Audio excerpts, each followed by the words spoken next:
Some viewers may find the following video disturbing. Viewer discretion is advised. Hey everyone, welcome back to Board Games Unlocked, and today I'm doing a discussion over Horizons of Spirit Island, which was a game that I was going to completely ignore because I have everything for Spirit Island, and I was like, well, I don't really need it. Mainly, and the biggest reason was because I knew that the spirits came with these flimsy cardboard pieces, and I was like, well, I don't want to have just different spirits with a different piece of paper. But then at Gen Con this year, I saw that they had this upgrade pack for the spirits that basically gives them thicker cardboard. And I was like, awesome, they had the wherewithal to recognize that there are other people who have Spirit Island, so now I can just get the spirits and not have to buy the whole game.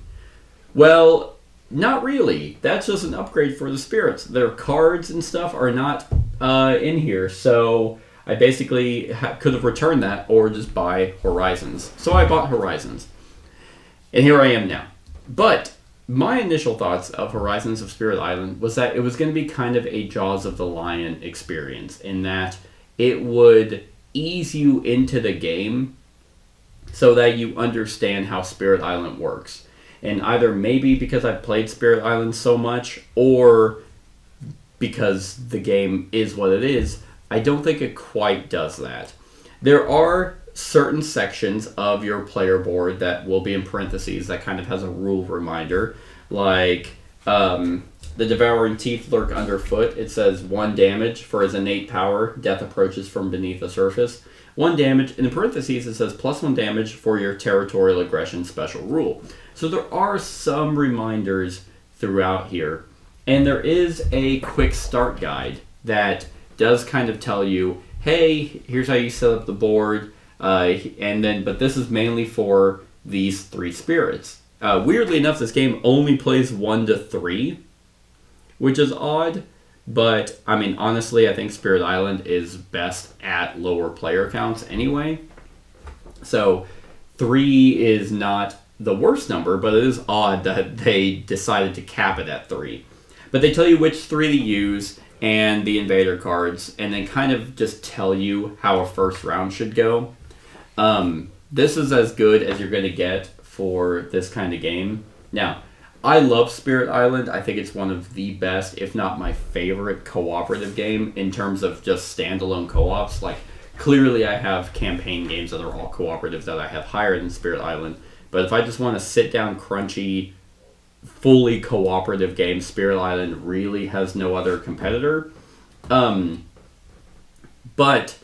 kind of where I was at was, I don't need this because I'm all in on Spirit Island. So the question you have to ask yourself is, if you own all Spirit Island, should you get Horizons? Or if you don't own anything of Spirit Island, should you just get the base game, or should you get this?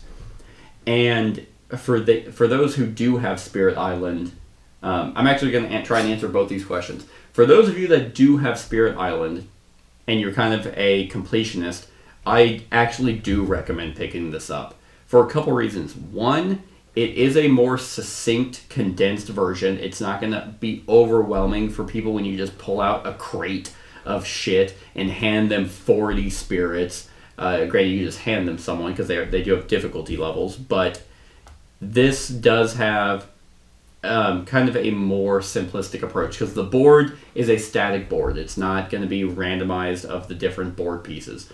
The fear levels the fear pool is on the board. The blight pool is on the board. The invader track is on the board. The fear card, everything is just kind of all centralized into one location. So you are, I think, going to be able to go to new players, and this feels a little bit more manageable. I mean, I actually think that the cardboard pieces of the cities and towns and invaders, I actually find it to be a little bit cumbersome, funny enough, because the miniatures for Spirit Island are actually not that great.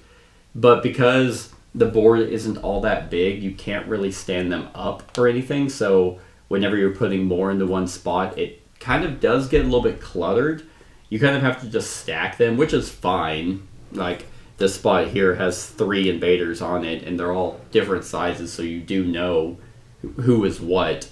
But I actually found that the plastic is a little bit better. But they also include these power progressions, which I believe other spirits have. But in this game, it actually is kind of helpful because whenever you're picking power cards and stuff, it just tells you which one to get. But nothing made me more aware of kind of how complex Spirit Island is than playing this game and thinking it was supposed to be a simpler version and then realizing it's really not. It is Spirit Island. Than playing this game. So, again, for those who own Spirit Island, and you're like, well, what about the spirits, the 5 spirits?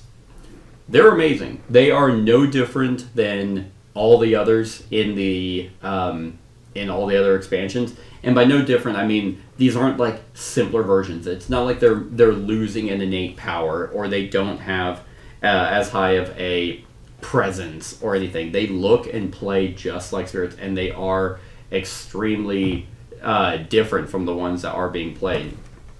Like these are probably going to feel a bit more like other spirits though, but because again it's its own standalone game. But I think you could integrate these into your other game just to have more spirit options, and that will, you're not going to sit there and be like, oh, that's from the Horizons version. Like, okay, here you go, like, baby, like, I guess, see if you can handle it. Like, looking at it, it's like, okay, I clearly see what Sunbright Whirlwind is about.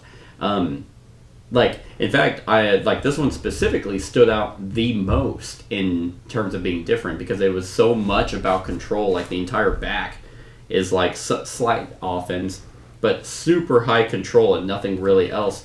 Like, this was all about giving spirits increased range, giving them a bunch of energy. One of their power-up cards was called Power Storm. That is like, hey, this turn a spirit can pay energy to do a card again. And if you have a certain number of elements, they can do 2 other powers again. That's insanely powerful. And once we got this card, I was like, oh, I see now why you hand out energy as much as you do, because they have to pay the energy for those cards a second time. But that's incredibly powerful to do your cards again, and turning certain like gather or push effects, making slow cards fast.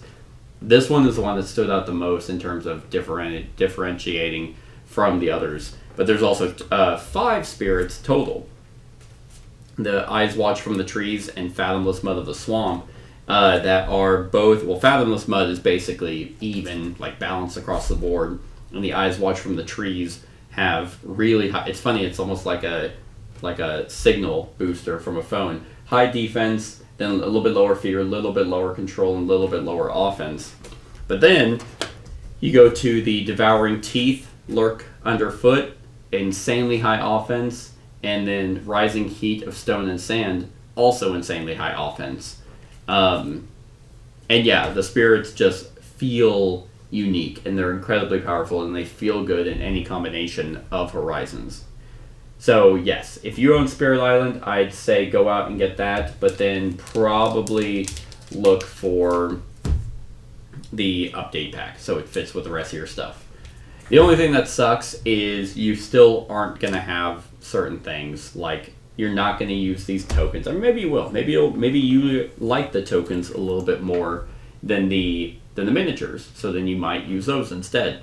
The minor powers, major powers, all that can just easily get integrated into your game. So yeah, this really just gives you more stuff, and I like that they made it backwards compatible with stuff that already existed for people who also buy this first, and then they can go buy Spirit Island, and they already have some stuff as a kind of a mini expansion. Now, if you're not into Spirit Island and you're like, well, which one should I get? Should I get base game or should I get Horizons? Well, it kind of comes down to a financial situation because Spirit Island has so many expansions. I think it's like a little bit over $200 to get all the expansions. But base game to this, if money's not an option, I would say just go get the base game, because this is pretty much that with a quick start guide. And like the rules aren't any simpler. There's still icons and nuances to the game that you have to learn. That the rule book pretty much is kind of a rule book of the base game almost. So it just allows you to kind of branch off into more stuff than having to kind of have some stuff that you're not going to use if you go and get the other stuff. But if money is, a concern, or a budget or whatever it might be, then definitely pick this up. Like, pick this one up first. You can get this mass market. I think that's kind of what they were aiming for. I believe this is sold at Target. So you could go get this at Target and then just be like, okay, now I get to play Spirit Island. And it's a lower footprint.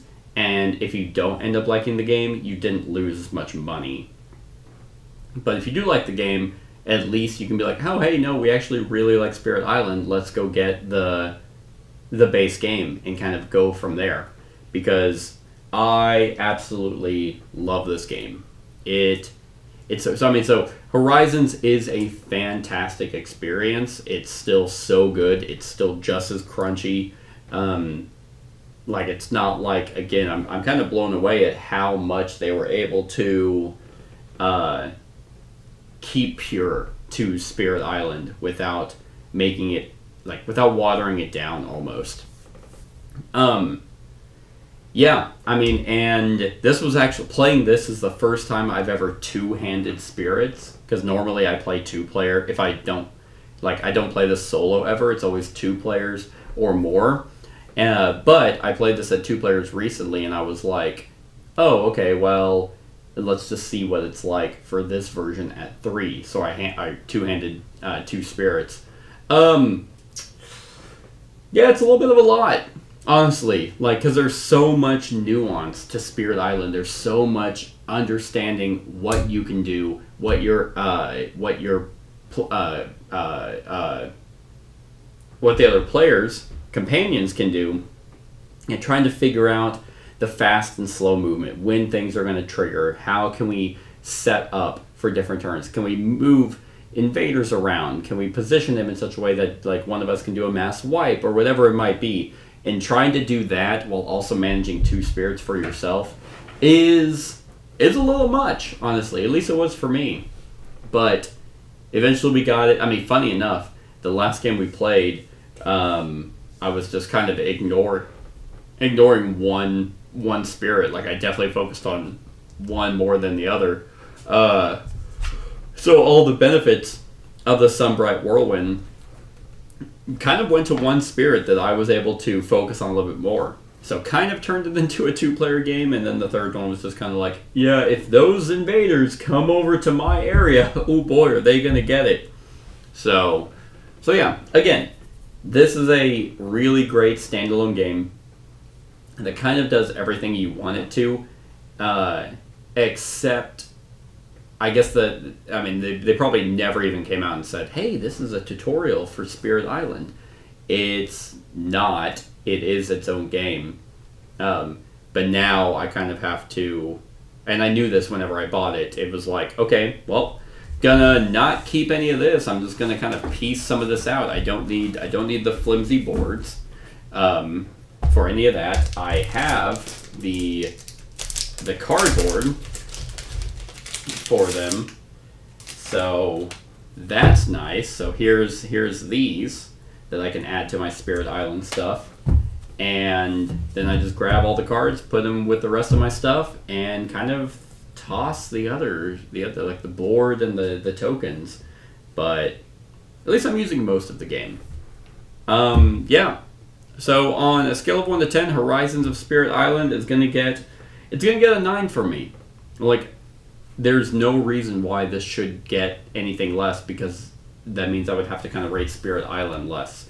And I think this is a very solid entry, because I guess it's theoretically also backwards compatible. There's nothing stopping me from playing this version with the other spirits, but because I have everything else, I can just toss this into that.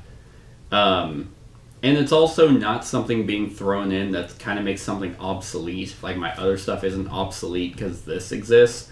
That you can just I look at this more of as of as an expansion to the game than kind of a standalone. But that's just me. But again, you can just go out and buy this for $30 or whatever it might be instead of the 200 that I mentioned with all the expansions, and still have a fantastic time and have a pretty crunchy, still crunchy co-op. And I think they have invaders, actually, like an invader rule for it, because they have the invader cards that have the little symbol on it, if you want a more difficult experience with this also.